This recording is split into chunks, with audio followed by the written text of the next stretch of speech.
안녕하세요. 저는 서귀포 건축문화기행 해설사 주성혜입니다. 서귀포 건축문화기행은 총 10개의 코스가 있는데요. 저는 지금 제1코스인 알뜨르 비행장에 나와 있습니다. 1코스는 전쟁과 근대 건축으로 이루어져 있는데요. 먼저 이 알뜨르 비행장은 일본이 중국과 전쟁을 일으키기 위해서 1926년부터 이제 건설을 시작한 곳입니다. 주변을 둘러보시면 아시겠지만 수평선과 지평선이 겹쳐질 정도로 굉장히 드넓은 곳입니다. 그래서 알뜨르, 아래에 있는 넓은 들판이다라는 뜻에서 알뜨르라는 명칭이 붙었는데요. 일본이 왜 이곳에 비행장을 설치를 했냐면 중국을 공격하려고 비행기가 뜨려면은 기름을 넣어야 될 곳이 필요했어요. 한 번에 중국까지 갈 수가 없거든요. 그래서 이곳을 중각 기착지로 삼고 이곳에서 주유를 하고 한 번 더 이제 중국으로 가기 위해서 이곳에 설치를 했습니다. 저희가 이제부터 돌아볼 건데요. 첫 번째는 경납고, 그 다음에 비행기가 뜨고 내리는데 필요한 관제탑, 그 다음에 이제 그 모든 것들을 관리하기 위한 지하 벙커, 그리고 이제 전쟁을 치르기 위해 이제 탄약이나 이런 것들을 쌓아둘 창고가 필요했었습니다. 그래서 주변에 일본의 전쟁 건축들이 있으므로 그것들을 저희가 살펴보겠습니다.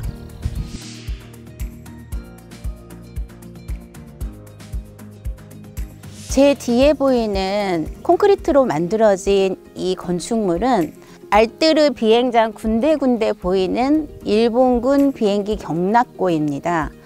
여러분이 많이 들어보신 가미가제 특공대라고 불리우는 그 특공대가 썼던 비행기 제로센이라는 비행기가 있었습니다. 바로 그거를 이제 보관하는 곳이었는데요. 제주도의 건축 기법과는 전혀 다른 널판 거푸집을 사용해서 콘크리트를 붓는 근대 건축 기술이 쓰였습니다. 문명은 전쟁을 통해서 전파된다는 말이 있습니다. 제주도에 바로 그 콘크리트를 부어서 만드는 기법이 이때 전파된 것이죠. 이 경납고는 가로 20m, 그 다음에 세로 10m, 높이는 4m로 이루어졌는데요. 딱 이 비행기가 들어갈 만큼의 사이즈입니다. 이 뒤에 있는 이 비행기는 2017년도 제주 비엔날레 당시에 박경훈 작가가 설치를 한 겁니다. 그래서 실제로 가미가제 특공대에 쓰였던 제로센이라는 비행기고요.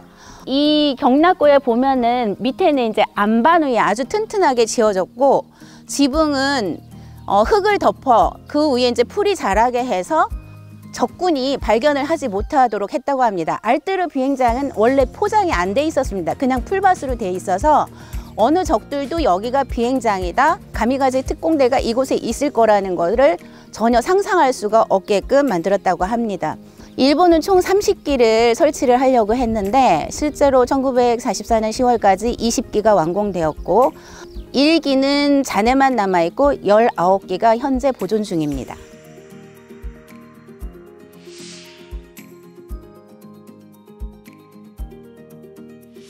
지하 벙커에 들어가 보려고 합니다. 이 지하 벙커는 일본군이 알뜨르 비행장을 설치를 하면서 그 비행대를 지휘할 지휘소 또는 그 통신시설로 사용하기 위해서 만들어진 듯합니다. 내부는 전부 철근을 넣은 콘크리트로 이루어져 있고요. 먼저 만든 다음에 위에 은폐하기 위해서 흙이나 돌로 된 걸로 모두 쌓고 풀이 자라게 만들었습니다.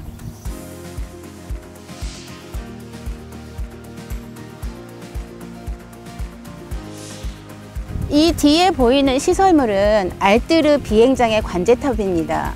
실제로 알뜨르 비행장은 전부 야트막합니다. 지금까지 봤듯이 경납고라든가 지하벙커는 모두 위에를 덮어서 은폐를 했습니다. 그런데 오로지 관제탑만 이 넓은 평화에 우뚝 올라와 있는 거죠. 실제로 위에 올라가서 보면은 이 대정들, 이곳을 대정들이라고 하는데 이곳 전체가 한눈에 다 보입니다.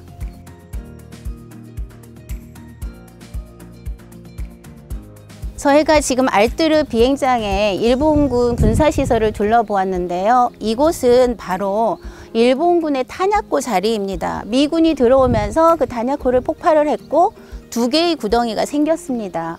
이후에 사상과 관련한 사람들과 그 다음에 6.25가 발발하면서 보도 연맹원을 예비 검속하여 수감했던 사람들을 바로 이곳에서 학살한 장소이기 때문에 이곳을 서달오름 학살터라고 불립니다. 이곳 때문에 여기 알뜨르 비행장 이 장소가 제주도의 다크 투어 장소가 되었고요. 굉장히 비극의 장소이기도 합니다. 이 건축물은 제주도의 1950년대의 전형적인 석조 건축물 중에 하나입니다. 50년대에는 대부분 제주도 현무암을 이용해서 제주도에서 쉽게 구할 수 있는 자재들로 건축을 했는데요. 구대정면 사무소가 바로 그런 경우입니다. 이런 건축물들이 몇 개 더 있지만 현재는 남아있는 게 많지 않고 이 대정면 사무소만 원형이 그대로 보존되어 있는 것입니다.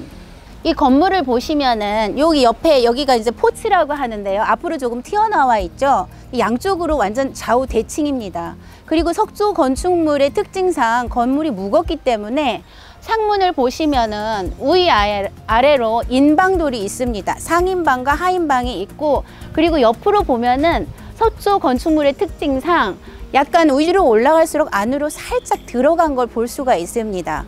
이 구대정면 사무소는 이후에 이제 그 대정면 사무소가 이사를 하게 되면서 이 대정읍, 옛날 그 대정현의 역사 자료 전시관으로 활용되고 있습니다. 서귀포 건축문화기행 1코스 전쟁과 근대 건축의 마지막 강병대 교회인데요. 강한 병사를 기른다는 뜻입니다. 이 강병대 교회는 6.25 전쟁 당시 국군이 북한군한테 낙동강까지 밀리면서 대구에 있던 제1육군 훈련소가 대정으로 옮겨지게 되었습니다.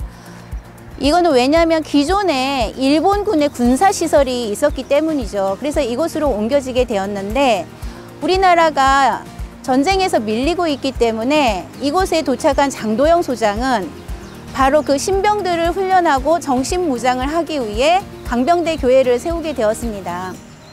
강병대 교회는 뚜렷이 누가 설계했는지도 알 수가 없고 단순히 군인들의 힘으로 저 돌을 쌓아서 올린 건데요. 그래서 보면은 군 막사와 비슷한 느낌을 알 수가 있습니다. 사람의 단순한 기술로만 그 돌을 쌓아서 건물을 지을 수 있는 게 3층 높이라고 합니다.